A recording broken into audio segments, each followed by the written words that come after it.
music of the heart. Let all music take you there, where Star will take you everywhere, bringing music closer to your heart. Star will take you there. Only barbecue, only grill, only side dishes, only additional dishes with only charcoal barbecue. Indulge and choose from our 8 types of meat.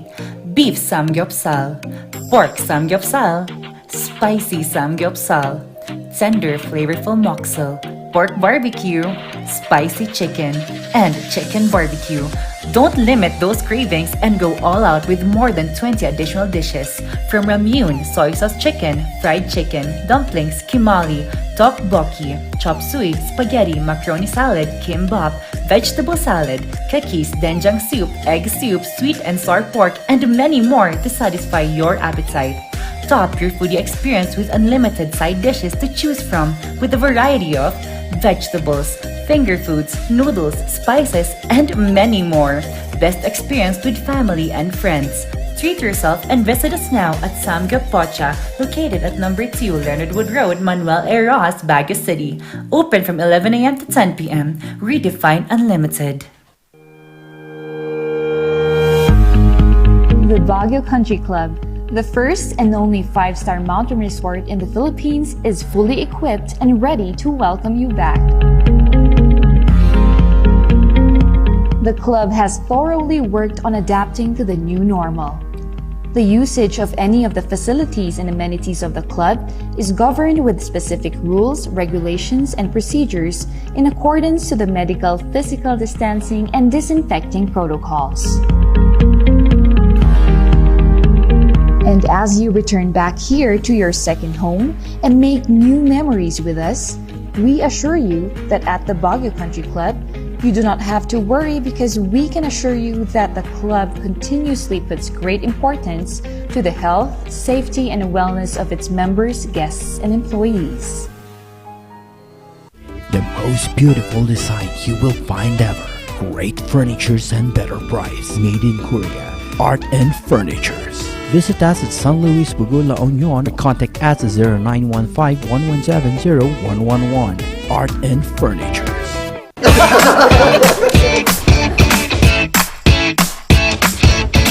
May panlaban na ako sa pimple dahil sa araw-araw na pet malungwer pa ng Kati Alice. Say hi to a new confidence with Kati Alice. Hello, good morning, TJ Home Builders po. Video Home Builders po? Yes po, sir. Sir, paano po umorder online ng mga hardware supplies?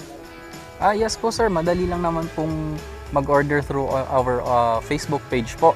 Punta lang po kayo sa facebook.com/tghomebuilders at i-message nyo na lang po kami doon at meron lang pong sasagot sa inyo. So meron po tayong indoor, outdoor, tsaka meron din po tayong for kitchen, for bathroom, at mga lightings po. Sir, ang TG Home Builders po ay isang tindahan na nag-o-offer po ng mga finishing material. Easy to install at mas makakatipid po sila ng oras at sa pera po nila. Mas concentrated po kami sa mga modern materials. TG Home Builders! We turn houses into homes!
Narito ang ilang tag-initipid tips na pwedeng gawin ng hindi nahihirapan at nananatiling komportable sa pang-araw-araw na pamumuhay.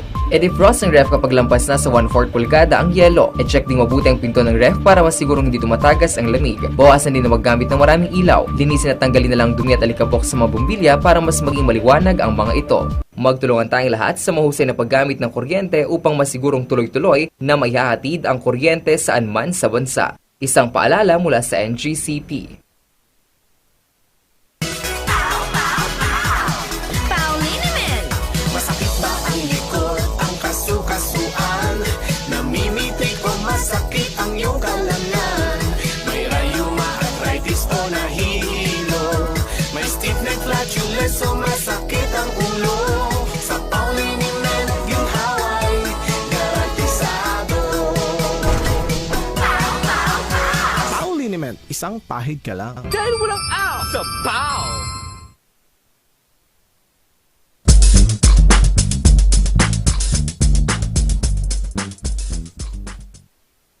Full Force Friday! Ayan, talagang kahit patapos ng week na to, full force natin ang ating, syempre, ang energy natin at syempre ang mga inspiring stories at balita dito sa Tambalang Sipaw! Ako ang inyong Papa P, ang magpapainit at magpapasaya, dulot ay good vibes. Naman, partner, and syempre kakulitan at kasama niyong kakwentuhan, siya Kikay, sabay ng agahan. Oo, at ngayon nga talagang makita natin ang full force na ginagawa ng ating mga, alam mo yun, nasa 911 on call at NDRMC at marami pa ngayon na medyo mabagsik ang hangin ngayon, Kaya di ba? nga, di ba, Lord, ang gusto lang namin ay mabasa lang ng unti ang aming mga palay. Yes.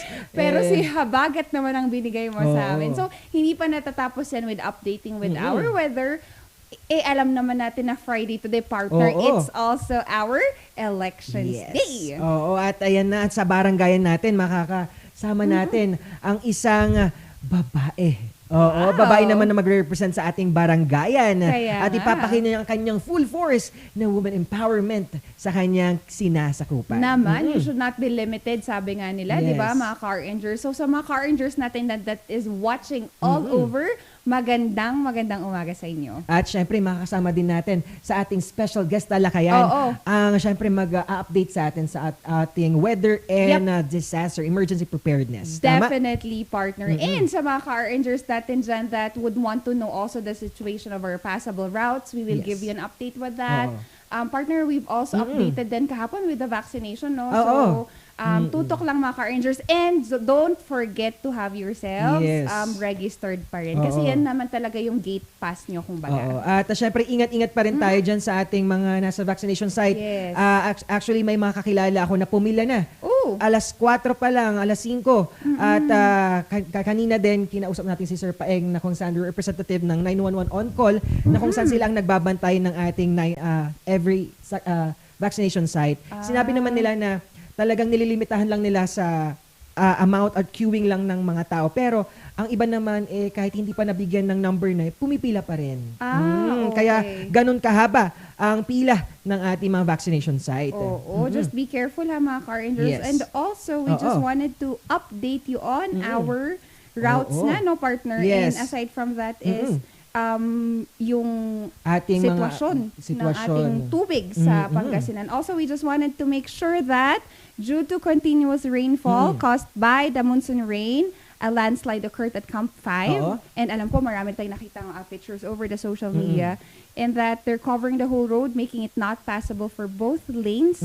However, there were no person was reported injured. So, just ingat pa rin po tayo. At dumako naman tayo sa gale warning advisory ng Pangasinan naman, na kung saan talagang sabi na pinapayuhan na lahat ng mga isda ay huwag munang pumalaot dahil medyo malakas at ang ating alon doon. At syempre, nakataas ang gale warning na probinsya ng Pangasinan. May lakas ang hangin ng 45 to 60 kilometers at lagay ng dagat ay maalon hanggang sa napaka-alon daw. At yan, dito source natin sa DOST Pag-asa. Naman. Yes, So, ingat-ingat din po tayo dyan sa Pangasinan. Oo naman, partner. And tutok lang kasi that is just a patikim. Yes. O, diba? Tagalog, English na.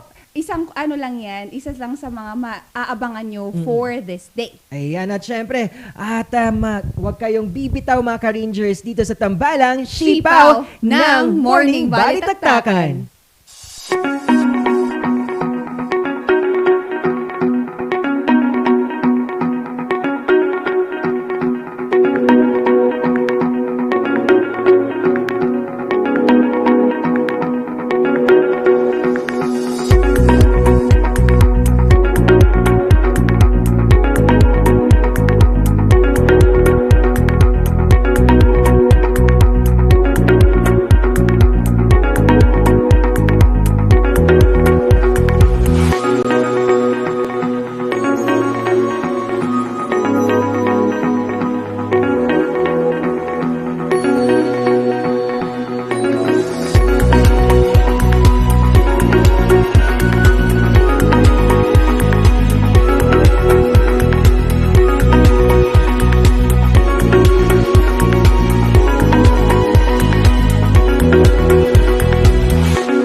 Nagbabalik ang Tambalang Sipaw. Ayan, talagang ngayong Full Force Friday, pag-usapan natin ang iba't ibang, syempre sa barangayan naman natin. Yes, partner. Unahin muna natin yan. Oo. Kasi ang barangay natin ngayon is also very active pagdating Yes. sa mga ganitong calamities or disaster, no, partner? Yes, kamustahin natin ang Oo barangay na nga. yan. Na Yes, syempre yes, ngayong, yes. lalo na ngayong hinaharap natin ang ganitong mga unos at mga bagsik ng panahon. Kaya At syempre, let's welcome our syempre SK ng ating barangay Pingat, ang ating SK Sulaika, Ruth Chokyogen. Good morning!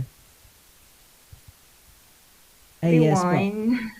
Ay, yes. Ayan, napakalamig. Tama po ba, Ma'am Solaika? Kamusta po dyan sa barangay Pinget? At paano po natin hinaharap ang, syempre, ang unos ngayon at syempre mabagsik ang panahon ngayon? Ayan, so of course dito sa Pingat mataas siya kasi bulubundukin. Bulubundok. Oo, kaya malamig. Ganun. So, para naman sa ating mga programs regarding COVID and ngayong bagyo, we're going, okay, so meron po tayong mga naging activities starting noong March 2020 pa. Okay, so ito po yung ating naging COVID-19 response. Nagkaroon po tayo ng distribution ng vegetables,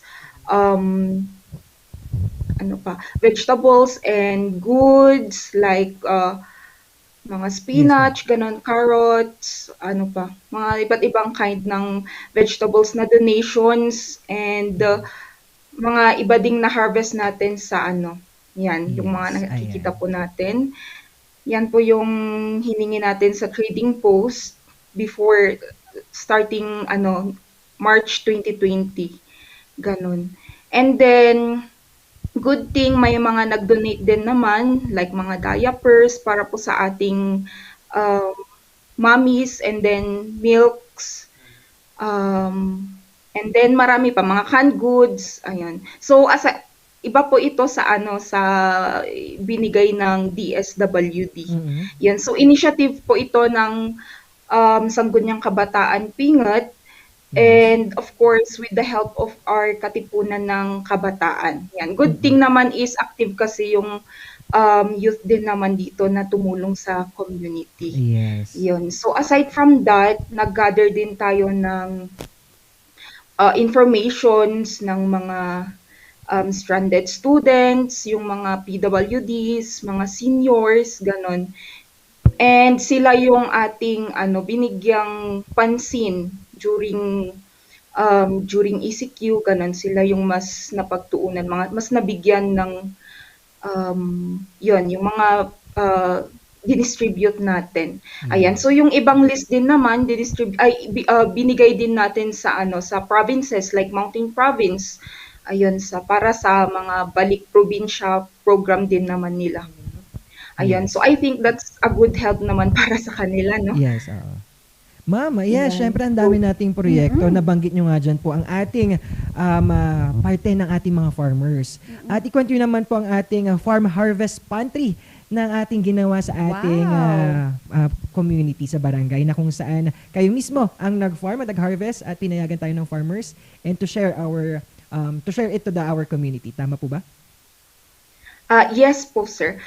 Before kasi, yung parang gusto natin is, I mean, yung inuna nating gawin is yung humingi ng mga donations from trading post. However, syempre, marami din namang kumuha na noon, kaya mismong sa farmers na tayo humingi ng tulong. Yung mga hindi na nila kayang ibenta kasi nga 'di ba bagsak noon yung gulay, tayo na yung nag-harvest para sa kanila and then yun distribute natin sa community. Yan. So yan po ay sa Shilan. I-donate naman ng isang family yung kanilang garden. Wow. May mga spinach, Talagang nakita ganun, natin. spinach, green eyes, yung mga ganun. Usually naman yung mga ganung gulay is mahal, pero dinonate pa rin nila. Ayan, nakita natin talaga yung bayanihan at pagtulong. Di ba, partner? Yun nga po, Miss Laika. And magandang way po siya para hindi na masira yung kanilang produce. So instead of actually have this perishable, nabigyan pa natin yung iba ng tulong. And connected to that Miss Laika, we've also helped our frontliners by giving them free food. Ikwento niyo naman po sa amin kung paano natin ginawa ito. Yes, ma'am.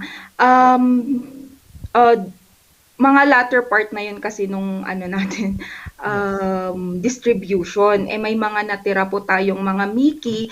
Doon kasi sa mga cash donations, nag-purchase kami and may mga Mickey, ganun.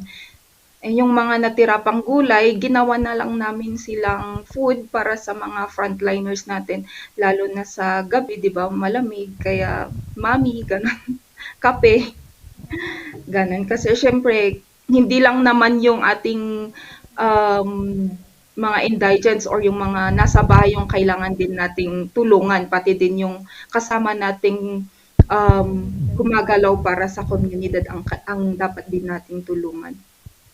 Wow, alam mo yun, talagang binibigyan din importansya ang ating mga frontliners kasi syempre sila naman yung nandyan para tumulong para sa atin. At ngayon, we're giving back na sa pamamagitan ng mga itong mga paraan. Yes, Ma'am Sulaika, syempre, binigay natin yung serbisyo natin ngayong pandemya. Napaka-challenging ika nga nila. At isang mga naapektuhan dito yung mga nanay din at mga bata. Ikwento nyo naman po yung mom and baby project ninyo. It's all about yung giving diaper and milk. Wow! Kwento nyo naman po, ma'am. Yes, sir. Actually, this one is a donation din naman from a relative. Ganun. And nag-gather ulit kami ng informations regarding sa mga lactating moms and yung may mga babies na talagang talagang in need that time. No? Yes, ayan. At syempre, Oh, sorry. yes, ma'am. Go ahead, Ayan. ma'am. So, that time, yan, syempre, sinala natin kung sinong pwedeng bigyan kasi kunti lang naman yun. And may mga chosen families naman na ating nabigyan from the donation of a relative. Ganun. Ayan, yun syempre, isa sa mga naapektuhan din yan at nahirapan din ang ating mga nanay at ang mga bata. And Ma'am Sulaika, syempre, ang kwan natin ngayon is about fighting COVID-19. Ano mga ginawa nating mga IEC naman para ma-persuade naman natin at mabigyan ng kaalaman ang ating mga kasama sa community about sa COVID-19? Yes, sir. So, kasama itong habang dinidistribute natin itong mga food packs, no, yung mga gulay, ganun, meron na siyang... Yes, ma'am. Yes, Ma'am Sulaika. Copy. Okay, Ayan, meron na din siyang kasamang mga IEC materials, no?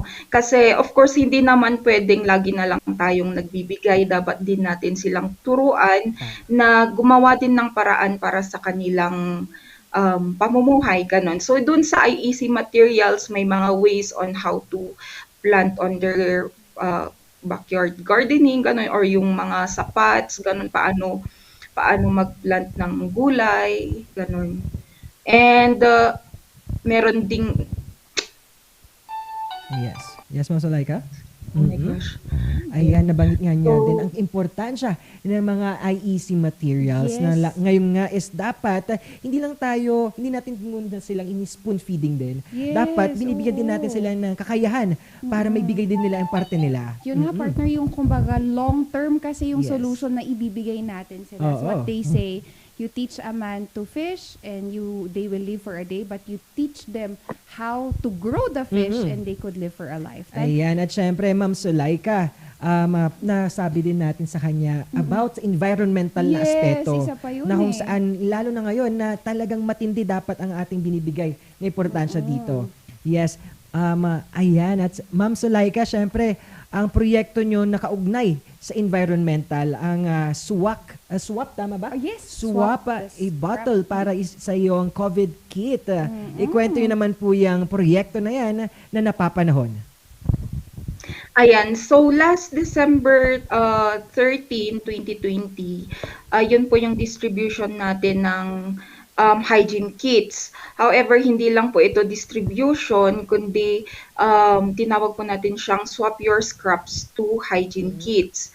Kasi syempre ngayon, 'di ba, we need to protect our environment, and yung mga bottles, mga recyclable materials, parang nakakalimutan na din natin, no? Parang kahit yung mga pwede pang gamitin, tinatapon-tapon na lang natin. Kaya para maturuan din itong ating mga youth sa ating community is i-require natin silang magdala ng kanilang what do you call this? Bottles, yung mga karton, ganon, yung mga recyclable materials na ipapalit nila sa hygiene kits. Para ma-remind sila na itong mga bagay na ito ay hindi lang basura, kundi pwede pang magamit sa ibang bagay. Yan. Yes, at syempre po, the importance of helping our environment sa pamamagitan ng recycling ating mga scrap ng ating mga community. Yes, And, Ma'am Sulaika, syempre po, nung nakuha nyo ang mga scrap na to, saan nyo naman po ginamit at saan nyo dinala po? Oh, yes. So, itong mga scraps is na naipalit naman natin sa ating partner junk shop, no? And yung proceed po nito is napunta po sa ating mga scholars ng school. Ayan, so connected din siya sa ating next na project na pag-uusapan. Yes, alam mo naman, no, ang galing kasi they are putting DevCom principle. Kasi I'm taking masters ng development communication, and yung ginagawa nila is cycling. Cyclic siya eh. Ibig sabihin, may ginagawa ka at mayroong mapupuntahan siya na domino effect. Ang galing kasi natutulungan na natin environment, nabibigyan natin pa rin ng parte ang ating mga junk shop owners, at ayan, nabibigyan din natin ng part ang ating mga scholar ng barangay. Wow, ang galing, no? Ang galing, Ma'am Sulaika. At syempre, ituloy-tuloy na natin yan. Yung nasabi mong konting patikim sa mga scholar natin. Ikwento naman po ang ating school supply pantry. Yes. So, dito po sa Pingat, in partnership with our school, specifically Pingat National High School, nagkaroon po tayo ng students pantry. And then, yung ating first wave was June 25, I think. Yes, June 25, last month. And ito po, may mga nag-donate din po, and meron din po tayong partner organizations like Rotaract Baguio and of course SK Fed, na kung saan nakapagbigay po tayo ng kit like notebook, pencil, paper, bond paper, correction tape, face mask, face shields, yung mga ganun po. And then more or less 100 students pa yung ating nabigyan sa ating first wave with 3 sites. Ayan. And para naman sa ating second wave, as of now, nagko-collect pa rin tayo no, ng donations para on September, before po mag-start ang ating klase, ay makapag second wave po ulit tayo. Ayan. Siyempre po, ano naman po yung reaksyon ng ating mga bata nung natanggap nila ang kanilang mga school supply? Lalo na ngayon na challenging ang hinaharap nating pandemya, lalo na sa kanila. Ayan. So, of course, ito naman ay hindi naman yung as in nakalakihan na lahat ng gamit nila no ibibigay. Konti lang itong tulong sa kanila, pero at least makikita mo yung tuwa sa kanilang mga mukha, and then yung maranasan nilang mabigyan no, para paglaki nila marunong din silang magbigay sa ibang tao kahit sa simpleng mga bagay lang. Ayan, maraming salamat dahil syempre, alam mo yung kahit ganitong pandemya, naibibigay pa rin nila yung serbisyo nila at para sa mga public servant, challenging ito para sa kanila. Dahil ano yung mga pwede nilang gawin at masusukat ang kanilang kakayahan para maibigay nila ang kanilang mga nasumpaang tungkulin. Yun nga, partner. Informative kasi siya partner, di ba? From formative and aside from that, lahat kasi involved kaya nakakatuwa na we can actually go as far as we can for us to help. Ms. Laika, we want naman to know ano yung mga future activities natin for Linggo ng Kabataan or tama ba, Month ng Kabataan? Yes, tama. Yes. So, first one is para tuloy na no. Doon po sa ating students pantry for September, meron po tayong book for a cause kung gusto niyo pong kumuha ng copy. You may message us lang po sa ating page, no? And itong book po ay Journey to a Better You. Yan. So para po sa ating Linggo ng Kabataan, we are planning and we'll be having district activities based on our theme na Transforming Food Systems, Youth, Human, and Planetary Health. Okay? So and then details will be posted po sa ating page pag okay na po. Yan, napakadami nan at natututukan namin yan, Ms. Laika. Maraming salamat sa oras niyo. At sino yung mga gusto nating pasalamatan at imbitahin na rin? Ayan, so thank you po sa lahat ng sumusuporta sa Pingat Sangguniang Kabataan sa ating community, our school, yung iba't ibang organizations, support din ng SK Fed and and everyone na hindi ko pa nabanggit yan. Yun po. Ayan. Oo. At maraming salamat dahil sa inyong binibigay na alam mo yun, fire para sa nila at full force nga, di ba? Full force na serbisyo para sa ating bayan. At syempre po, ngayon na panahon medyo ibang weather po natin ngayon. Ingat po tayo dyan at syempre sa mga kabarangay dyan sa barangay natin sa Pinget, ingat po tayo. Yes po, ma'am. Yes. Please do like our page, Pingat Sangguniang Kabataan, para updated po kayo sa ating mga reminders and activities po natin dito sa community, dito sa barangay and sa city.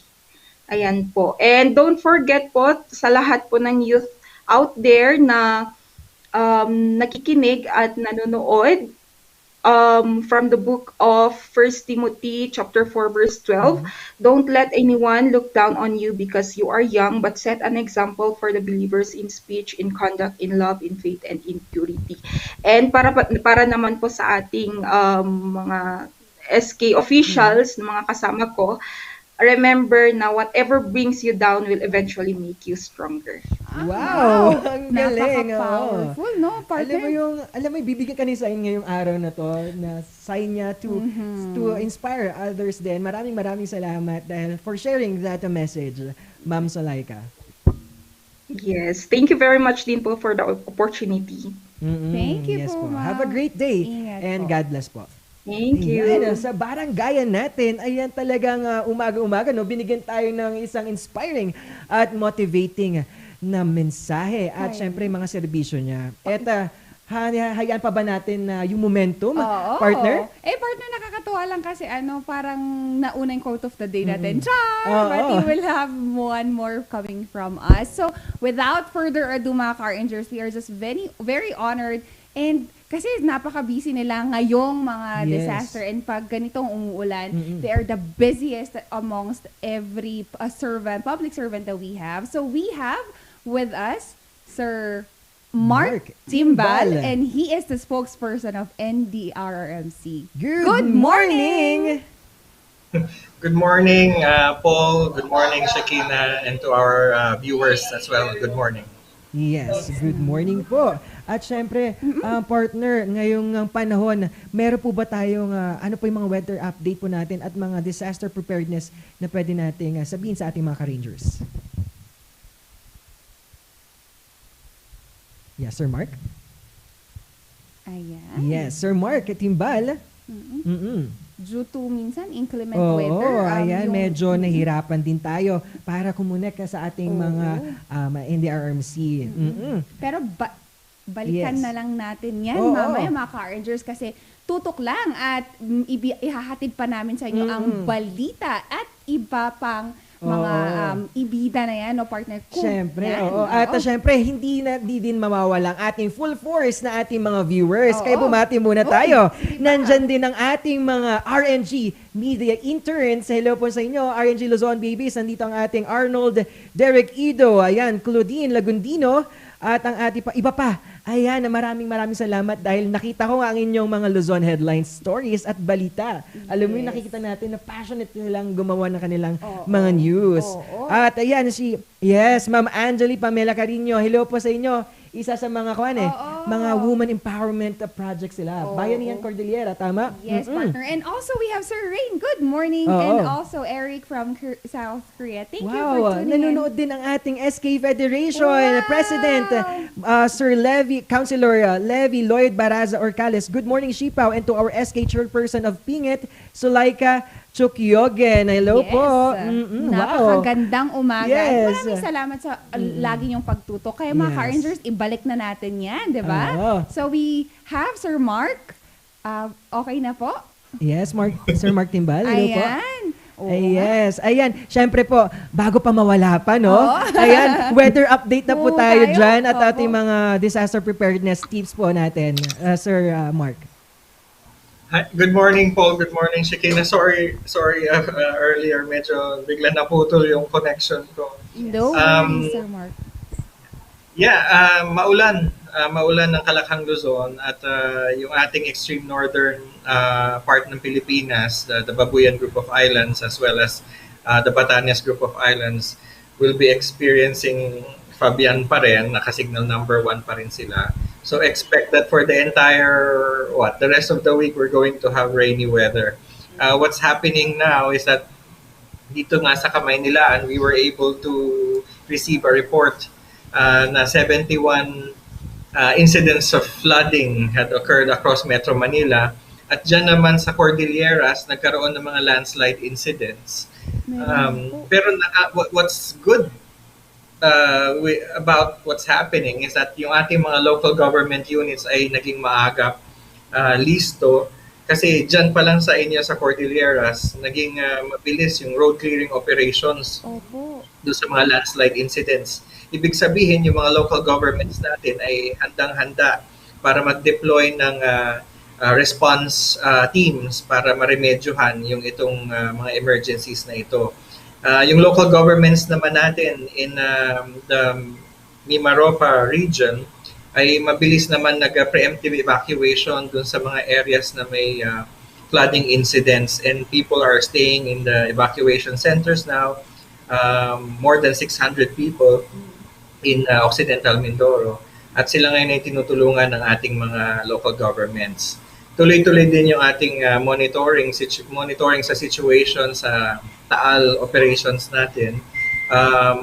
Almost 20,000 people, more than 20,000 people have already been evacuated preemptively para makaiwas sa disgrasya kapag nagkaroon escalation sa Taal volcano activity.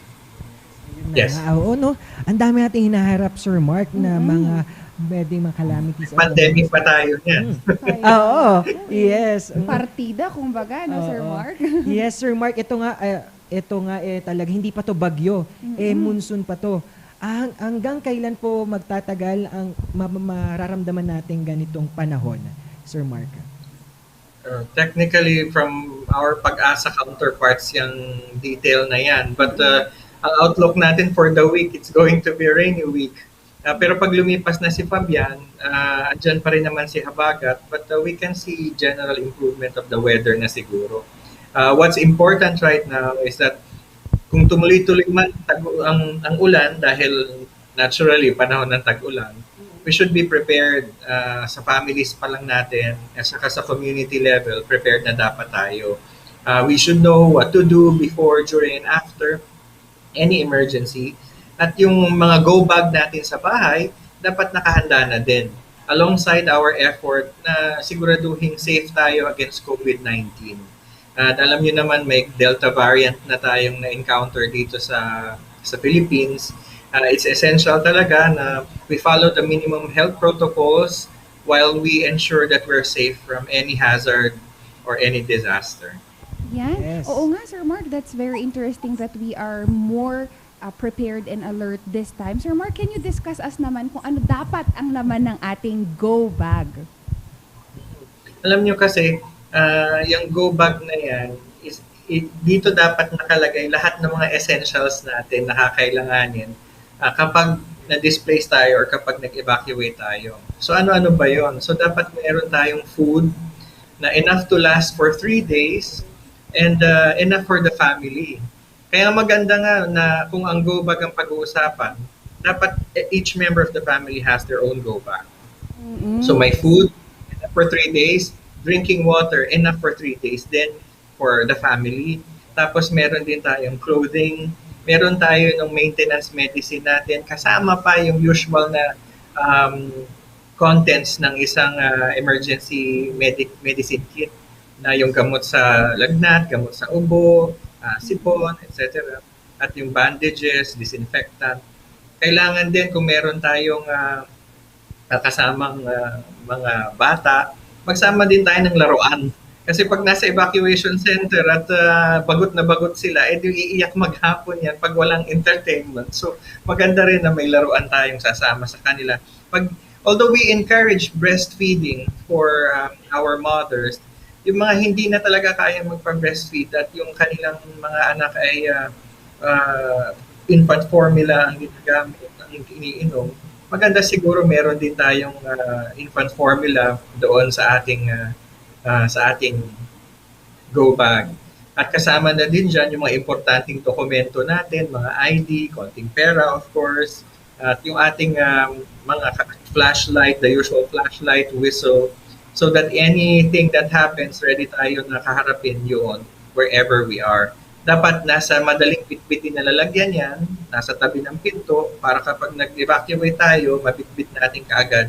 Hindi na yung mag-iikot pa tayo sa bahay para lang mahanap yan. Kaya nga. Sir Mark, may importante kasi kaming tanong ni Papa Paul dito. Yes. Sir, medyo critical tong tanong na to, ha? Sabi niyo po, kasama sa go bag ay mga essentials. Yan. So, Sir Mark, kasama ba ang lugaw dito sa essential na to? Well, kung ready to eat na yung lugaw ninyo, na pwedeng lagyan ng mainit na tubig, why not? But what's important here is yung ganyang mga warm meals, essential talaga yan para sa ating mga evacuees. So what's going to happen is that our local government, yung barangay mismo, yung DRRM teams ninyo dyan, usually ang ginagawa, meron tayong community kitchen doon sa evacuation facility para maluluto yung essential na lugaw. Yun naman. Hindi masarap ang lugaw pag malamig. So dapat bagong luto yan para ma-enjoy ng mga kababayan natin. It gives us a measure of comfort naman kapag kakain ng warm meals kahit nasa evacuation facility. Sir Mark, thank you for being such a good sport, ha? We were just trying to make the conversation lighter and para naman makaano. And also, Sir Mark, we just wanted to identify kasi nasabi nga natin about evacuation center. How do we make sure that the evacuation center are still safe for all of this. And syempre ngayon nga with COVID-19. Yeah, that is a very important thing, Ms. Shakina. Kasi all local government units right now have identified possible evacuation centers, all evacuation facilities.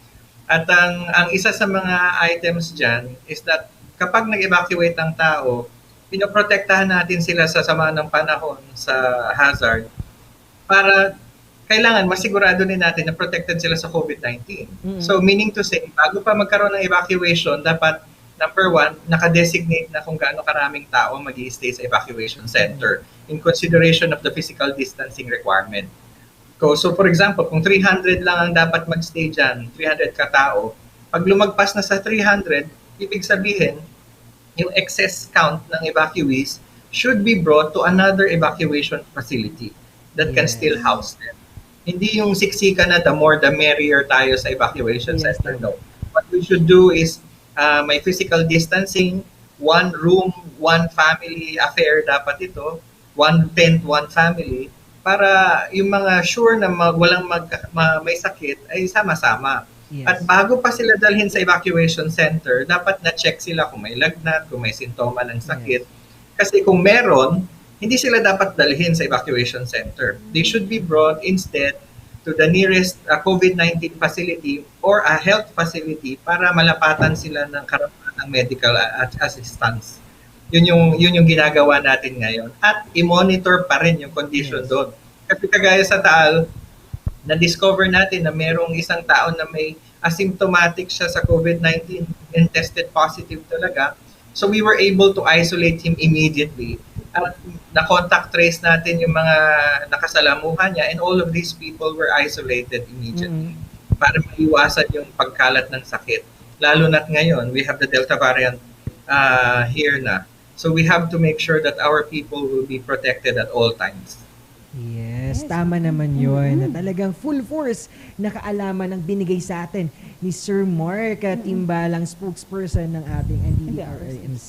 Yan, di ba partner? Oo, and Sir Mark, we just wanted to also just give you the time para magpasalamat sa mga LGUs and to all that is helping you in this situation. Siyempre po yung ating mga kasama diyan sa ating himpilan, sa UPOL and Ms. Shakina, salamat po. Binabati ko lalo na yung nangunguna diyan sa disaster risk reduction sa Cordilleras, yung ating mga kasamahan sa Regional Disaster Council for the Cordillera Administrative Region. Sila talagang busy-busy ngayon diyan sa pangunguna ng ating Regional Director Albert Mogol. Sa mga kababayan po natin, panahon po ng tag-ulan, so expect niyo po magte-text si NDRRMC sa inyo ng babala. Ito po ay dapat dinggin ninyo at sundin. Mag-ingat po tayo dahil panahon ng tag-ulan. So, ibig sabihin may mga ubo, sakit na trangkaso, etc. na pwedeng ma-encounter. Pero sintoma din yan ng COVID-19. Di po ba? So, dapat po doble ingat tayo ngayon. Ingat sa hazard ng bagyo, landslide. Ingat din tayo sa COVID-19. National Disaster Resilience Month din po ngayon. So dapat mas pag-itingin natin yung ating effort for preparedness and resilience. So I would like to invite everyone to join us at our 9 a.m. webinar ngayon. This will discuss the pathways to resilience. May mga eksperto po tayo on disaster risk reduction kagaya ni Director Renato Celudum ng DOST. At ang ating mga specialista from the private sector as well para maturuan tayo on disaster resilience na hindi lang simpleng preparedness ito, resilience na ang pinag-uusapan natin. Join us in Facebook through Civil Defense PH or follow us din sa YouTube. Live po ito mapapanood at marami pa kaming webinars na darating. So please support these efforts sa ating mga kababayan para sa inyo po lahat ito. Thank you very much. Wow, maraming salamat. Alam mo yung full force at todo. Kahit alam mo yun na hectic ang schedule ni Sir Mark, talagang pumunta pa siya dito at sa ating virtual interview. And mamayang alas 9, talagang todo na natin yan dahil sa kanilang webinar. Yes, partner. And aasahan nyo kami to be part of that. Manunood po kami. And just send us the link, sir. And then we can also share this to all our car rangers that is watching us all over. Kaya Sir Mark, Maraming salamat po. At ingat po. Thank you very much. Ingat po kayo palagi. Good morning. Wow! Talagang special guest talakayan natin. Talagang todo ang kanyang binibigay, nakaalaman pa. Lalo na ngayong hinaharap nating sitwasyon.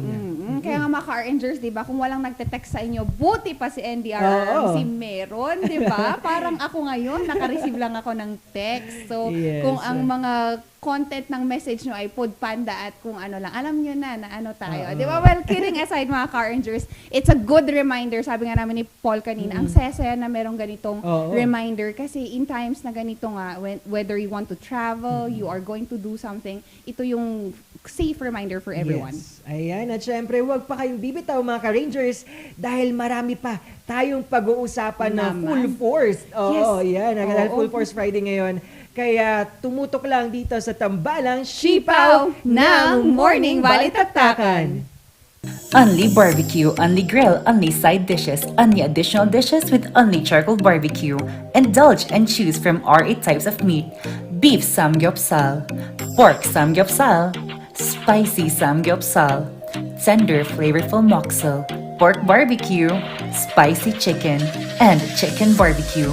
Don't limit those cravings and go all out with more than 20 additional dishes. From ramyun, soy sauce chicken, fried chicken, dumplings, kimali, tteokbokki, chop suey, spaghetti, macaroni salad, kimbap, vegetable salad, kakis, doenjang soup, egg soup, sweet and sour pork, and many more to satisfy your appetite. Top your foodie experience with unlimited side dishes to choose from with a variety of vegetables, finger foods, noodles, spices, and many more. Best experience with family and friends. Treat yourself and visit us now at Samgyup Pocha, located at number 2 Leonard Wood Road, Manuel A. Rojas, Baguio City. Open from 11 a.m. to 10 p.m. Redefine Unlimited. The most beautiful design you will find ever. Great furnitures and better price. Made in Korea. Art and Furnitures. Visit us at San Luis Bugo, La Union. Contact us at 0915-117-0111. Art and Furnitures. Hello, good morning. TJ Home Builders po. TJ Home Builders po? Yes po, sir. Sir, paano po umorder online ng mga hardware supplies? Yes po, sir. Madali lang naman pong mag-order through our Facebook page po. Punta lang po kayo sa facebook.com/tjhomebuilders at i-message nyo na lang po kami doon at meron lang pong sasagot sa inyo. So meron po tayong indoor, outdoor, tsaka meron din po tayong for kitchen, for bathroom, at mga lightings po. Sir, ang TJ Home Builders po ay isang tindahan na nag-o-offer po ng mga finishing material. Easy to install at mas makakatipid po sila ng oras at sa pera po nila. Mas concentrated po kami sa mga modern materials. TJ Home Builders! We turn houses into homes!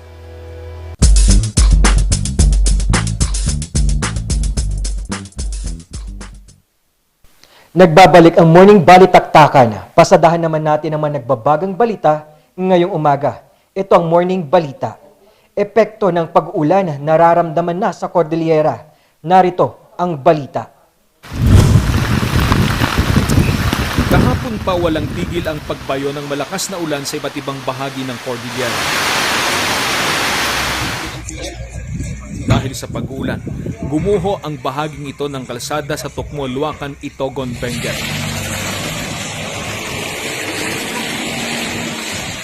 Bandang alas 8:56 ng umaga kanina, nabuksan din ang kalsada.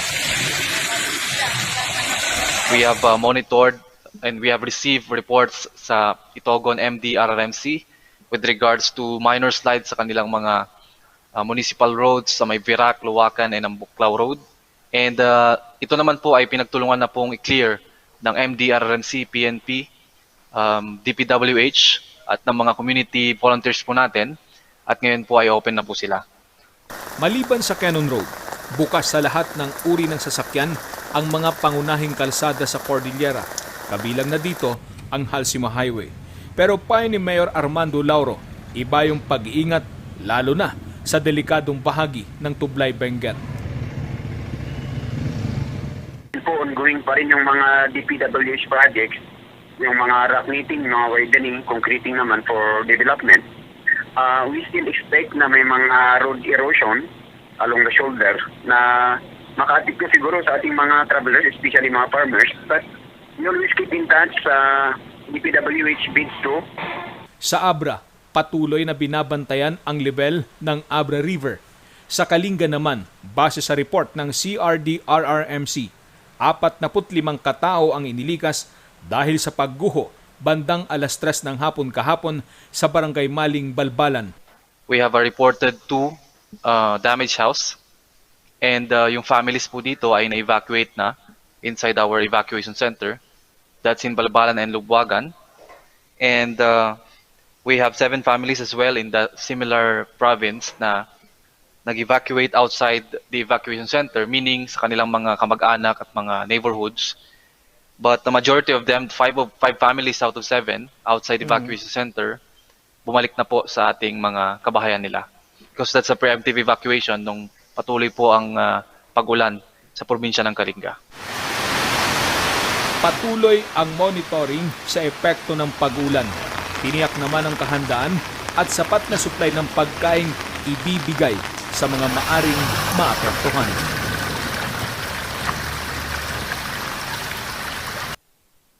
San Carlos, Pangasinan sinusuyod para mabakunahan ng mga residente. Narito ang balita. Muling gumulong sa San Carlos, Pangasinan ang pagbabakuna. Noong Lunes, aabot sa 2,460 na second dose at 260 na first dose ng bakunang AstraZeneca ang natanggap ng pamalang lungsod. Kaya naman, sinuyod ngayon ang bawat barangay sa lungsod para sa mabilis na rollout ng COVID-19 vaccine. Katuwang ng pamalang lungsod ang mga Rural Health Units o RHUs sa rollout. Kahapon, aabot sa 223 na residente ng Barangay Manson ang binakunahan. First dose ng AstraZeneca at Sinovac ang itinurok sa mga nasa A1, A2 at A3 sa nasabing barangay. First dose din ng bakunang AstraZeneca at Sinovac ang itinurok sa 145 mga residente ng Barangay Magtaking. Nagsagawa naman ng mass vaccination sa loob ng isang mall sa San Carlos ang pamalang lungsod. Aabot sa 88 individual ang nabakunahan. Karamihan ay mga OFWs at mga nasa priority list. Rapper at ang kanyang musika napansin ni Glock 9. Halina't pakinggan. So, sa kalikasan, puro lang kaginhawaan. Patok ngayon sa mga rappers ang 44 beats or bars ni Glock 9 at Good Sana Hella Bad Remix Challenge na sinimulan ng tanyag na Filipino rapper, singer at songwriter na si Aristotel Pulisco o mas kilala sa ngalang Glock 9. Ako'y timba na matatagpuan mo sa balon. Sa bawat hatak pabalik galaw ko'y paahon. Isa sa mga tumanggap ng hamon ng nasabing challenge ang aspiring local rapper na si JM Arcega o mas kilala sa rap name niyang J-Hits. Hindi nabigo si JM dahil makalipas ang 12 oras matapos niyang i-upload ang obra, napansin ito ni Glock 9. Pinusuan pa daw muna ito ni Glock 9 bago nito i-share sa kanyang official page sa Facebook. Naging inspirasyon ko dito is yung opportunity na ma-share ni Glock 9 yung gawa ko. Yung opportunity na mapansin ako ni Glock 9. Mapansin yung piece na gagawin mo ni Glock 9, di ba? Sobrang fulfilling nung pag nangyari yun. So, na-inspired akong gumawa ng sarili kong piece, sarili kong pagtugon dito sa 44 Bars Challenge ni Glock 9 at ni Good Sana Hella Bad. So, ayun yung mga bagay na nag-joke sa akin eh. Yung kailangan ma-share ni Glock 9 itong gawa ko. Diba? Kailangan mapusuan ni Glock 9 itong gawa ko. Dating customer support ambassador ng isang BPO company sa Maynila si JM. Nang nagka-pandemya, pinagtuunan niya ng pansin ang kanyang sariling clothing brand na Offspring at pagsusulat ng kanta. Isa sa mga kantang nagawa niya ang kantang Batang Pasay. Kasabay ng paggawa ng sariling musika, ay ang pagkakaabalahan din niya ang pag-aalaga sa kanyang baby. Para sa mga karagdagang balita, bisitahin ang aming website na rngluzon.com at tumutok sa Luzon Headlines. Ito si Paul Baldoza ng Morning Balita.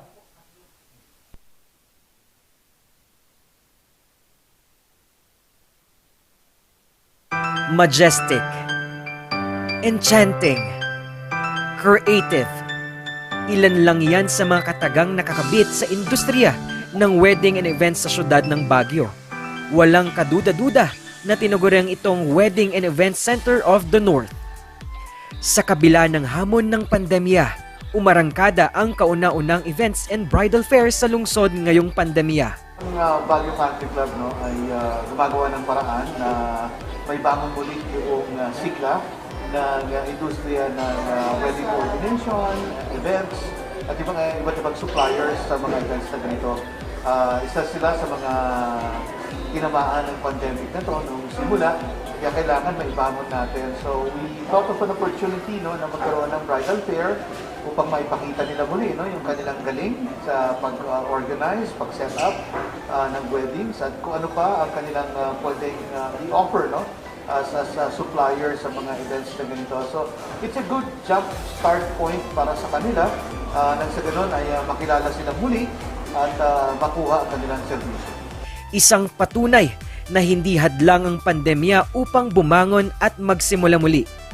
We showcase our talents, we showcase our services po dito sa isang venue na ito. So sobrang laking tulong po nito dahil po for the past year, talagang sobrang baba po or bagsak ng event industry. But for now, we really are trying to bring back po the passion that we have to help and support po our clientele. So yan po yung sobrang malaking tulong po ang bridal fair. Tunay ngang creative city ang syudad ng Baguio. Umarangkada din ang iba't ibang serbisyo kaugnay sa events production at wedding coordination na naging malaking tulong para maipamalas ang kanilang talento at kakayahan. Actually, sobrang dami nating pwedeng i-offer nandito yung ating mga makeup artists, mga catering, mga photo and video. Actually, lahat ng supplier meron tayo dito sa Baguio na alam naman natin talagang halos magagaling lahat. Kaya parang pinupush din natin na dito kumuha yung mga taga ibang lugar ng mga supplier para at least mas mapadali na rin sa kanila. Nagbukas din ng oportunidad ito sa mga MCs and coordinators. Isa sa mga natuwa dahil sa paglunsad ng bridal fair na ito ay si Charm Sanchez. Ang importansya nito para sa amin, most especially sa amin ng mga MC, is to make our clients feel na it is once again safe because we are following certain protocols implemented by the government, and at the same time, it's our platform na rin na para ipakita ang mga skills namin as MCs. Sa gitna ng pandemya, pinapatunayan na uusbong at mamumutawi ang pagdiriwang ng samahan at pag-ibig. Well, Baguio City has been known to be a honeymoon destination. Our weather is conducive for love. So with this event, definitely Baguio City will remain to be a destination for wedding.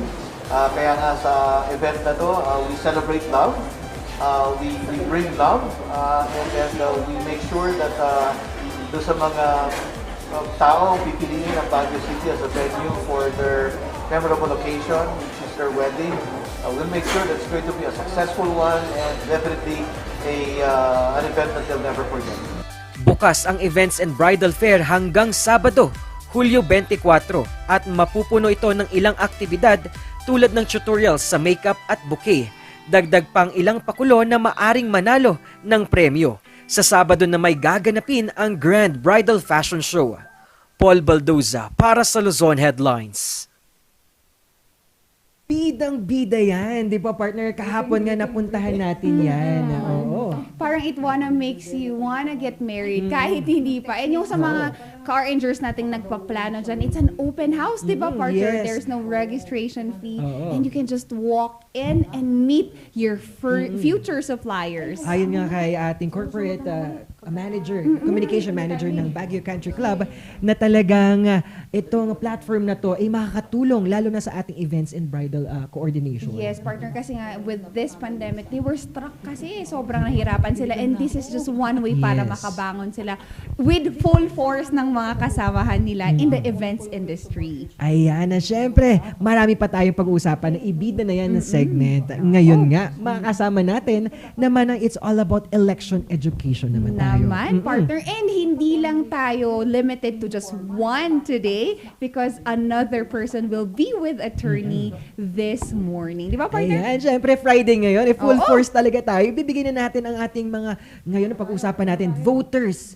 Education naman. And syempre, ang ating voters right din. It's all about programa na yan. Yes. At syempre, narito na naman ang ating energetic na attorney. Syempre, ang ating SESE, Provincial Election Supervisor 3, Attorney Elenita Julieta Bangin Kapuyan. Good morning po, Tambalang Sipaw. Good morning po sa lahat ng nakikinig nanonood. Good morning po sa mga taga-Comelec Compound. Si Senior Roger, si Pete, si Jeremy, si Raymond, si Judil.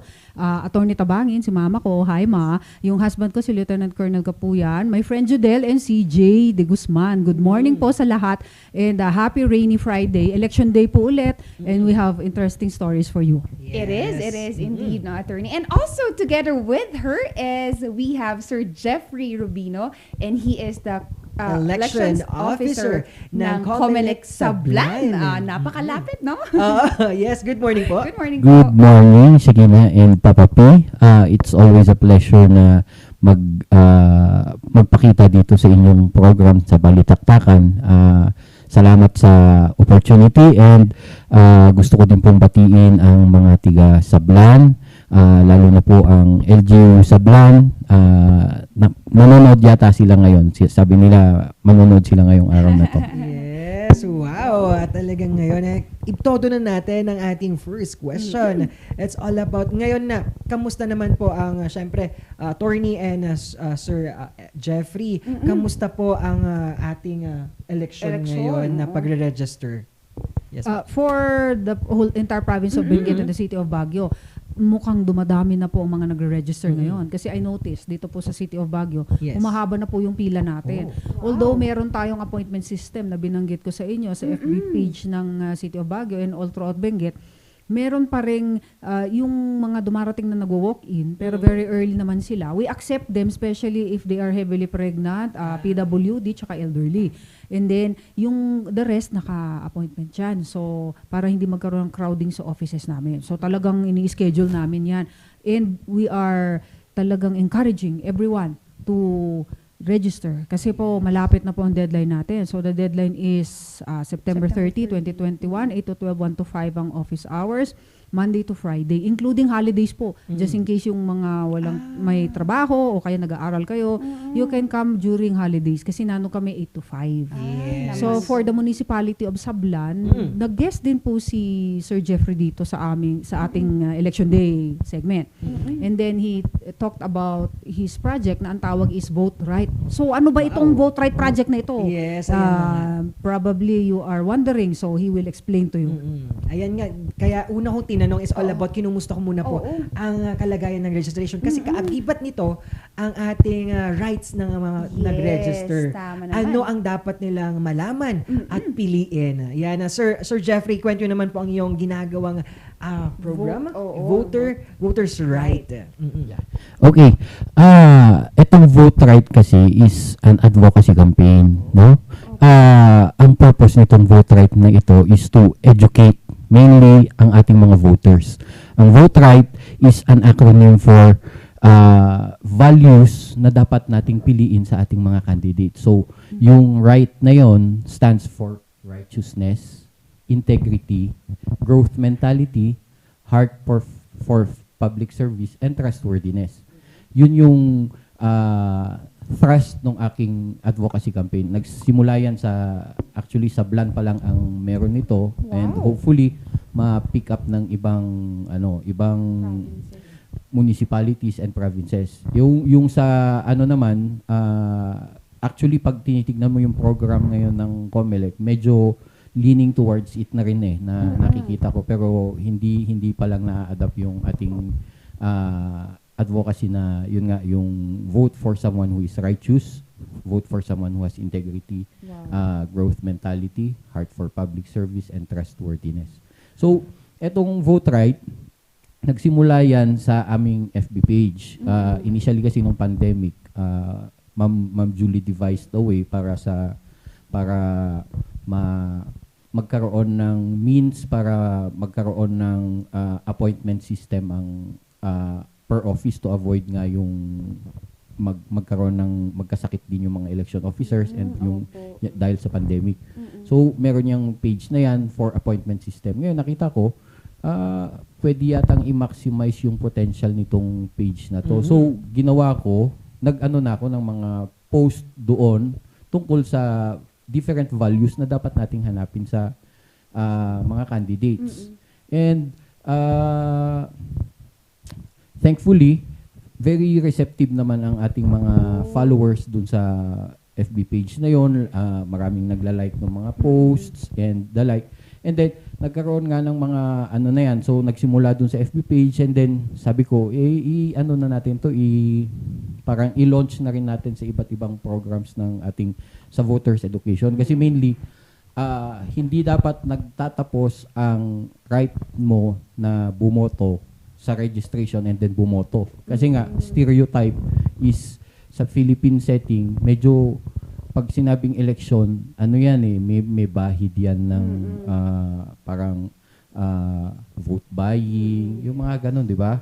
So, bakit nagkakaroon ng mga ganyang scenario? Simply because hindi nabibigyan ng opportunity yung mga voters na magkaroon ng tamang education kung ano dapat ang kanilang iboto. Usually, pag yung mga voters, minsan, ano na lang yan sumusunod na lang yan sa Agos Yes. Parang may mga studies na recently, parang nung time ni Presidente Estrada, ang mga bumoboto dyan, parang ang binoboto dahil sikat, dahil artista, di ba? Or nung mga time naman na ni President Arroyo, dahil ang mga nananalo is yung kumukontra sa kanya. So parang bandwagon lang ang pagboboto. Hindi natututo yung mga botante kung ano dapat ang hahanapin nila sa tamang iboboto nilang kandidato. So yan yung pinaka main purpose ng vote right, to educate yung mga voters natin. Ang opisina naman namin, binibigyan kami ng parang opportunity. So, ang sabi nila, magkaroon kami ng voters education. So, yun yung naisipan ng office namin. Napapanahon dahil ngayon na talaga kailangan natin ng mga talagang totoo at binibigay ang sinumpang tungkulin para sa ating publiko at sa community. And ngayon na challenging time, dito nasukat at nakita natin ang tunay na kulay ng ating mga tumakbo na mga politiko. Yes, and partner, ang ganda kasi yung value formation kasi nito, isinisimulan natin through education. Sir Jeffrey, we wanted to know naman, ano yung naging importance nito and also yung response ng mga taga Sablan, because you've mentioned that it was only it had started muna in Sablan. So how did we respond to this and what was the importance? Well, relatively maganda yung impact nung ating voters education na vote right sa yung advocacy campaign. Kasi ngayon marami yung millennials actually. Ang majority ng ating mga registrants ngayon are first-time voters. Why?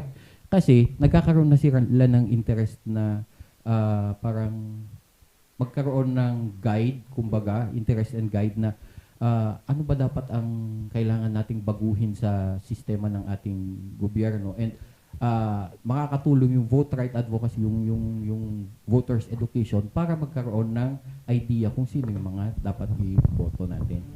Speaking of kung sino ang tunay na dapat iboto, nabanggit din natin kanina na talagang meron ng culture, bandwagon culture talaga dito sa eleksyon, dito sa Pilipinas. Sa tingin niyo po, Sir Jeffrey, matatalino na po ba ang ating voter ngayon? As observed, nagbabago yung trend Katulad ng sinabi ko kanina, noon parang ang tinitignan nila is yung mga sikat. Then later on, meron yung time na may mga studies kasi yan nabasa ko yung mga studies na yan. Later on, ang nakikita naman nila is kung ano yung pwedeng mag-benefit sa kanila, yung mas yung personal benefit, hindi yung benefit ng buong bansa o kaya ng buong bayan. Like iboboto ko to kasi kamag-anak ko to, baka sakaling maipasok ako sa trabaho, mga ganun ba? Then later on, yung sa trend naman ng mga millennials, nagkaroon itong mass media ang ang nagbago sa kanila kasi hindi na lang iisa yung direksyon ng opinion, kung hindi diverse na yung opinion. So nagkaroon ngayon ng yung millennial vote na tinatawag. Nabasa ko na parang nagiging ang trend is gumaganda na dahil mas open ang information through media, and yun nga, hinahanap na nila yung mga values na dapat na nasa candidate. So hindi na pwede ngayon yung parang yung mindset ba ng millennial. Alam niyo naman yung mindset ng millennial ngayon, na parang ang importante is yung para sa bayan na. Of course, nasabi niyo po, natumpak niyo po yung lagi kong sinasabi, para sa bayan. Para sa bayan. Lahat ng dapat natin gawin, lalo na ngayong sinabi ko nga po, sinubok tayo ng pandemya, doon na natin nakita kung ano ang purpose natin dito sa bayan. And Attorney Lenita, ano pong stand natin dito? Syempre, na matatalino ng mga voters natin ngayon. Dapat naman talaga matatalino dapat ang ating mga voters. So baka isipin ng mga nanonood sa atin na napaka-ideal naman yan. Ng ideyang yan. You should be righteous, you should be proper, the moral uprightness is existing. Masyado namang ideal. Pero sa experience ko po for the past 30 years in the COMELEC, na nag-election officer din ako in Tublay for around 9 years. Nag-clerk din ako in the city of Baguio for around 11 years. And then 14 years ako sa pagiging provincial election supervisor. So, na-assign din ako sa different places. So, umabot ako sa Apayao. Kalinga lang yung hindi ko nahawakan ngayon. So, yan na yung next na hahawakan ko, hopefully. Pero nalibot ko na yung buong card. Then napunta rin ako sa Mindanao, sa Maguindanao. Nag-serve ako sa Dato Udin Sinsuat, kung saan ko na-meet yung husband ko, which is a long story. And then, meron akong na-meet ng mga officials, lalo na sa Apayao, and then sa Tublay. Akalain nyo, meron din pala talaga yung ganun. Yung very simple siya, na yung sweldo niya doesn't matter. I-donate niya pa nga yung sahod niya sa mga youth, yung mga projects nila. Meron pa palang taong ganito na akala ko wala. Wala na, ubos na. We'll just hold the elections for ministerial purposes. Ito ang trabaho natin na COMELEC. Pero nung napunta ako sa Apayao, nakikita ko yun eh. Merong tao na very simple, mukhang ano lang siya, yung nandun lang sa street, na very simple, naka-sleepers pa nga siya. Yung pala, ano siya, number 1, yung pinaka-highest na ranking councilor sa municipality, isang municipality doon. Tapos very simple, nag-donate pa siya ng, hindi dahil nag-donate siya, yung lalagyan namin ng dispenser ng water. Kasi yung dispenser namin, kinuha na. Pinahiram lang sa amin. So, bigla siyang nag-donate. Tapos, tignan mo siya, akala ko yung parang gobernador ang itsura ng yaman-yaman. Hindi, very simple. Tapos, very humble pa pagkausapin mo kasi when you get the first impressions dun sa mga tao, when you speak with them, and remember, when you speak to people, you're giving a part of yourself. Yes. Yun. So, makukuha mo yung first impressions and it lasts. Kahit ba nasa ad lang yun, it lasts. And then, may kita mo na, mayroon pa palang taong ganito. So, sa lahat ng mga tao na 1 in a million, 1 in a trillion, when you meet people, meron pa palang ganito. So, meron din official na honest, meron din paring natitira, meron din competent na tao, so meron ding makakapasa dyan sa standards ni Mr. Rubino na vote right, na pwedeng iboto. Kaya yung last time, nung nandito si DJ Gracia Pantasia and Mr. Dobby de Guzman, ang diniscuss namin is sana maipasok yan sa curriculum ng mga bata. Exactly. So, actually, idea ni mama ko yan eh. Dapat daw, para intelligent ang ating vote, magsimula na tayo sa grade 1 pa lang, sinasabi na these are the values that are correct and ito sana yung mahanap natin sa ating leaders. Sa ating kasi, sa culture ng Pilipinas, dibdiban talaga yung pagiging government official. Dibdiban na kapag natalo kayo, don't accept natalo ka, mag-election protest ka pa talaga kung ano-ano yung mga fina-file. Dapat sport tayo, di ba? Sa ibang bansa nga sa Europe, it's just an ordinary position. Wala pang gustong tumakbo. Exactly. As in, naka-rent lang sa isang apartment ang president ng Norway. Mga ganyan yung kanilang ano sa atin naku, mansyon yung itsura. Iba talaga dito, pero darating din siguro yung panahon na mag-iiba din yung maturity natin pagdating sa election hindi na tulad nung nakaraan na nandiyan yung mga traditional politicians na yan pa rin yung ginagawa natin. Na yung daan hindi pa rin nagawa, yung mga ganyang style ba.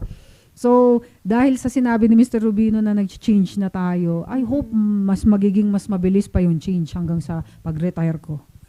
Kaya nga eh. And attorney, sir, do you think that this is because of our culture here in the Cordillera region that people are now more mindful on this kind of matter?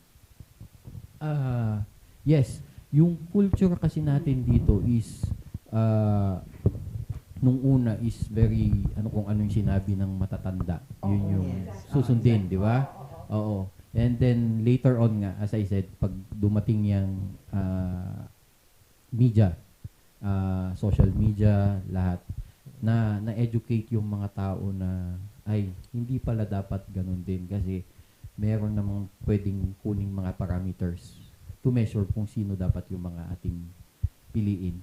So, doon na nagbabago. And then, yun nga, yung trending ngayon, open na kasi ang open na ang information, hindi na katulad noon na kung ano yung nakikita, kaya marami yung nananalong artista kasi, ay, binoto ko yan kasi sikat, ganyan.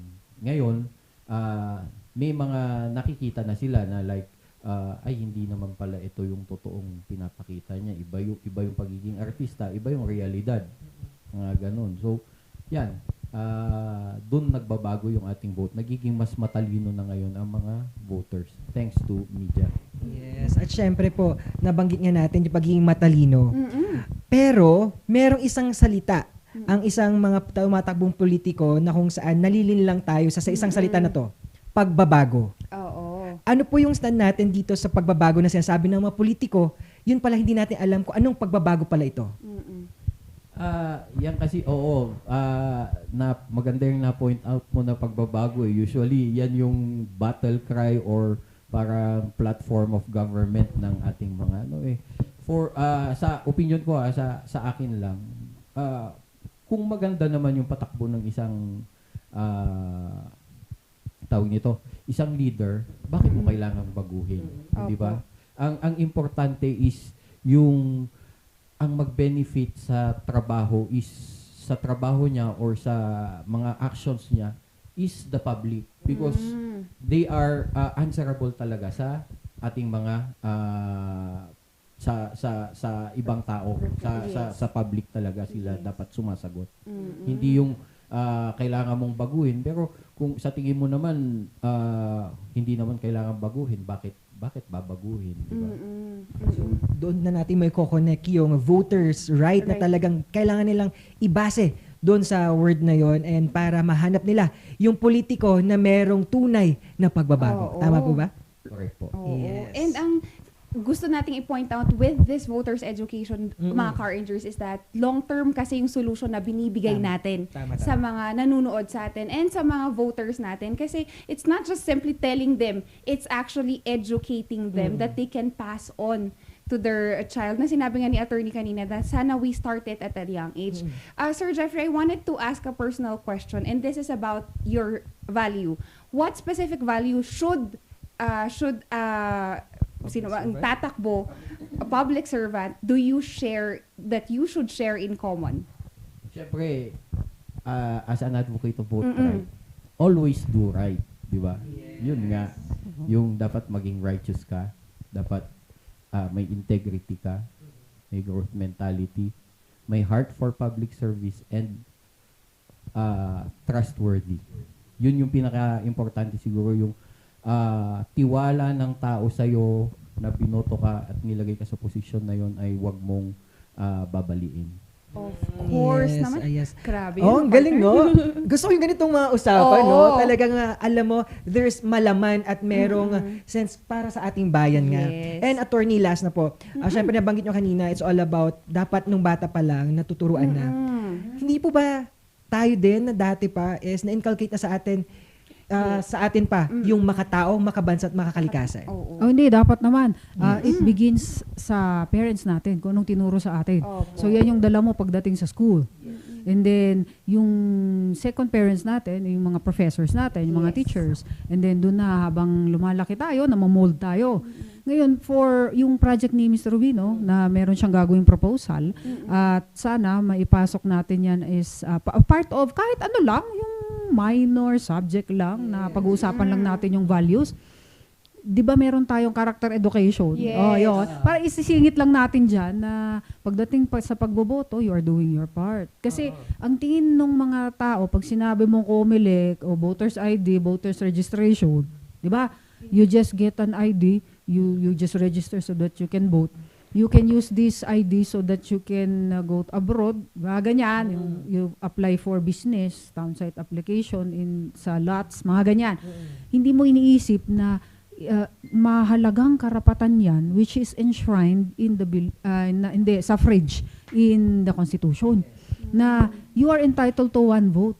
So, direct vote pa nga yan, which you are entitled to vote for the president, vice president, mga senators. Ang daming, yung karapatan na yan is very precious. Which you take for granted, di ba?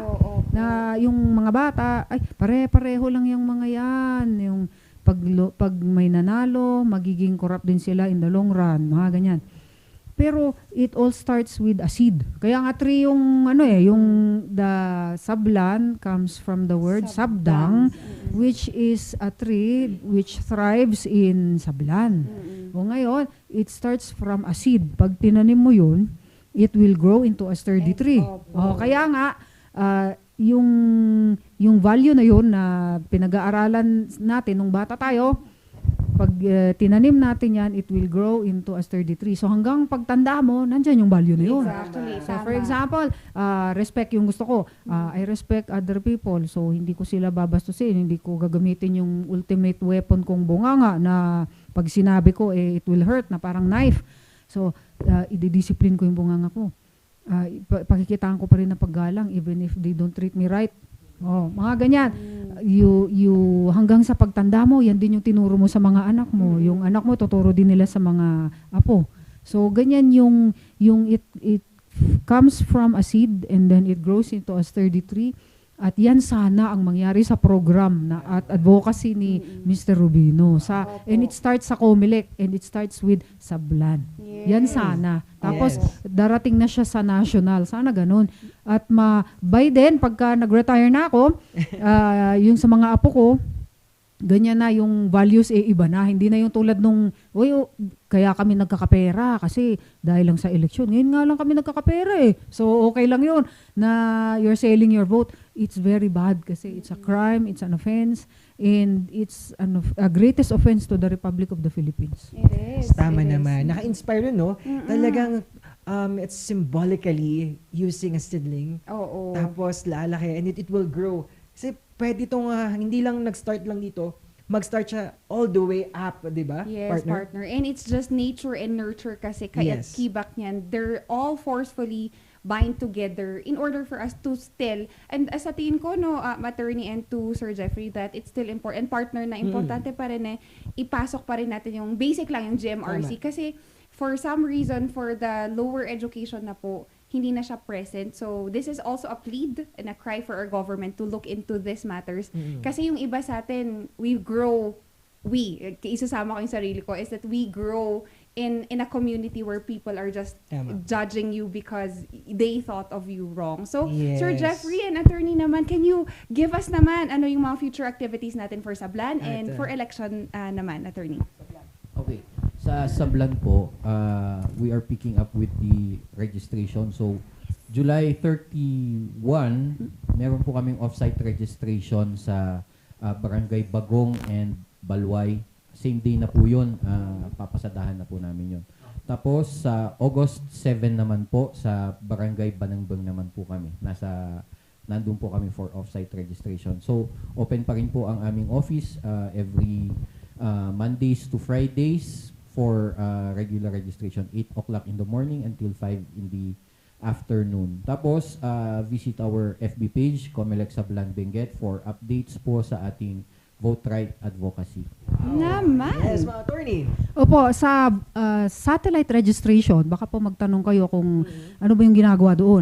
For satellite registration, ang COMELEC crew, including lahat po ng peripherals namin to capture your biometrics and to accept applications for registration, etc., will be brought to the barangay kung sino yung nag-request. So, we accommodate them kung anong araw yon. It's any day of the week, including Saturdays, pag na-approve ng election officer. So, the one that approves is the election officer. Hindi po yung provincial election supervisor at hindi yung regional election director. May nagtatanong kasi sa akin kahapon na ang nag-approve daw is the supervisor. Hindi po. As head of office po ang mga election officer. They are the ones who approve and assess and evaluate kung po pwede yung area yan. So it is subject to yung requirement na walang sakit doon. Yung for the past 14 days, walang COVID case. Yan. So kung nakapasa yun at nag-issue ng clearance ang municipal health officer, okay tayo. So pupunta po sila doon to conduct registration, transfer, activation, etc. Ngayon, yung pong baka kasi binabase nyo sa COMELEC Resolution 10549 na nakalagay doon, kailangan daw 200 registered voters at 200 applicants ang makuha namin in a certain area in that period na isang araw lang. Hindi po, hindi yan ang minimum requirement. Yan po before COVID. Yan yung aming regulation. But for now, because there is a pandemic, kahit 30 yung makuha namin, malaki na yun. That's why we are encouraging those who would like to come na hindi na pupunta sa COMELEC office to register pag nag-offsite kami. So yan po yung aming satellite registration. Kasi nagtataka daw yung iba, bakit dinidisapprove dahil hindi daw umabot ng 200 registrants. Hindi nga dapat paabutin yun kasi magiging super spreader event yan. Baka kami pang sisihin lahat na, magsara na kami, pati namin, close office na kasi 14 days naka-quarantine na kami. So, nagbabago din. Lahat ng rules nagbabago because of the pandemic. So, we are adjusting. Ngayon po, for yung campaigning, baka po curious kayo, the pag-file ng COC will be October 1 to 8. Next year pa ho yung campaign period. But people are asking kung po pwede ba raw yung house to house. Baka po hindi na i-allow yan. Kasi magkakaroon ng personal contact with people. Di galing sa ibang lugar yan, mga kapitbahay, then house to house, shake hand, di na ho pwede yun. So most probably ang ma-eliminate is yan, yung house to house, and then yung gatherings. Baka, I'm really very sorry, fund pa naman ang Benguet sa ganyan. And they enjoy it, yung mga ganyang gatherings. Pero baka yan po yung matanggal muna for a while because of the pandemic. And sa na tayo, yung mobile. Social media at saka yung pong nagroronda ng mga sasakyan na nag-a-announce. Yan po. Subject to yung mga ordinances natin sa anti-noise ordinance at saka sa proper time naman na dapat yung i-hold ang mga ganyan. Yes, so yan po yung announcement sa COMELEC. For next meeting, ang ating i-discuss how to. That is a chapter of one of my writings. Wow. Na nakalagay is how to. Ano yung mga, for example, bigyan ko kayo ng instance. Yung pong question number 1, does the COMELEC office still issue voters IDs? Answer, no more, because in a memorandum dated December 20, 2017, the Information Technology Department of the Commission on Elections already issued a memo that we are no longer issuing voters IDs because it is in anticipation of the issuance of a national ID, which will be used for all government transactions. So we already stopped issuing voters IDs. And then second, question number 2. Paano daw itong isang tao na nagboto naman daw siya last time, pagtingin niya, wala na yung pangalan niya. Ano ba ang nangyari doon? So upon checking, ito ang nangyari. Pursuant to COMELEC Resolution 10367, it had to be deactivated, yung kanyang name, because hindi siya nakapag-biometrics. It is required na mandatory biometrics tayo. Biometrics meaning, ika-capture namin upon registration, transfer, activation, etc., yung face nyo, so complete profile, signature and thumbprint para ilagay natin sa voters certification, and also it will be included in the voters list para ma-identify na kayo talaga yon. Ngayon, because of that order sa 10367, natanggal na yung names nyo, so it's already deactivated. Kaya ang ginawa nung tao, you have to file for reactivation within the period. So, before September 30, 2021. Yan po yung i-discuss natin next meeting. Ang title is How to.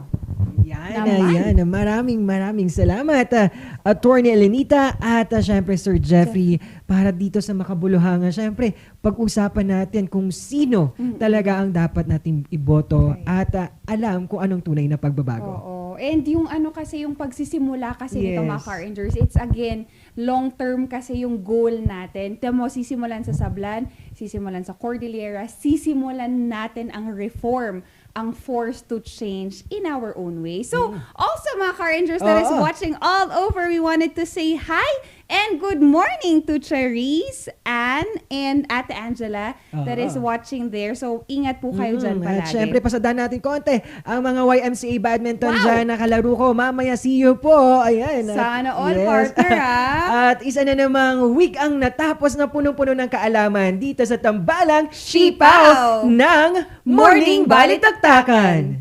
Hear the music of the heart. Let all music take you there. The star will take you everywhere, bringing music closer to your heart. The star will take you there. Only barbecue, only grill, only side dishes, only additional dishes with only charcoal barbecue. Indulge and choose from our 8 types of meat. Beef samgyeopsal, pork samgyeopsal, spicy samgyeopsal, tender flavorful moksel, pork barbecue, spicy chicken, and chicken barbecue. Don't limit those cravings and go all out with more than 20 additional dishes.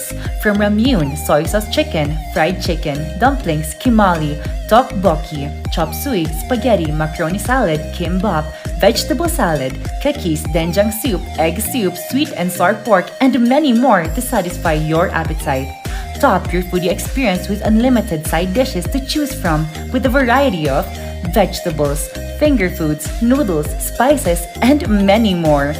Best experience with family and friends. Treat yourself and visit us now at Samgyup Pocha, located at number 2 Leonard Wood Road, Manuel A. Rojas, Baguio City. Open from 11 a.m. to 10 p.m. Redefine Unlimited. The Baguio Country Club, the first and only 5-star mountain resort in the Philippines, is fully equipped and ready to welcome you back. The club has thoroughly worked on adapting to the new normal. The usage of any of the facilities and amenities of the club is governed with specific rules, regulations, and procedures in accordance to the medical, physical distancing, and disinfecting protocols. And as you return back here to your second home and make new memories with us, we assure you that at the Baguio Country Club, you do not have to worry because we can assure you that the club continuously puts great importance to the health, safety, and wellness of its members, guests, and employees. The most beautiful design you will find ever. Great furnitures and better price. Made in Korea. Art and Furnitures. Visit us at San Luis Bugo, La Union. Contact us at 0915-117-0111. Art and Furnitures.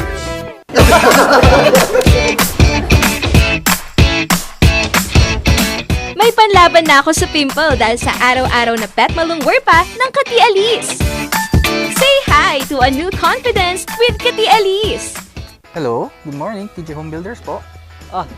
TJ Home Builders po? Yes po, sir. Sir, paano po umorder online ng mga hardware supplies? Yes po, sir. Madali lang naman pong mag-order through our Facebook page po. Punta lang po kayo sa facebook.com/tjhomebuilders at i-message nyo na lang po kami doon at meron lang pong sasagot sa inyo. So meron po tayong indoor, outdoor, tsaka meron din po tayong for kitchen, for bathroom, at mga lightings po. Sir, ang TJ Home Builders po ay isang tindahan na nag-offer po ng mga finishing material. Easy to install at mas makakatipid po sila ng oras at sa pera po nila. Mas concentrated po kami sa mga modern materials. TJ Home Builders! We turn houses into homes!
Narito ang ilang tag-initipid tips na pwedeng gawin ng hindi nahihirapan at nananatiling komportable sa pang-araw-araw na pamumuhay.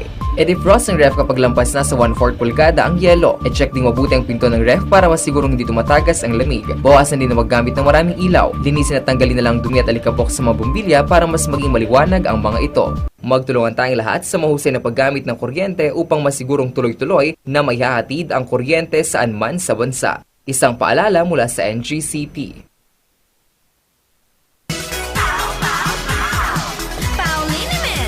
Masakit ba ang likod, ang kasukasuan?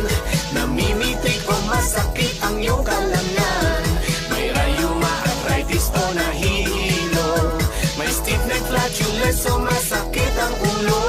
Sa Pauliniment, ginhaway, garantisado.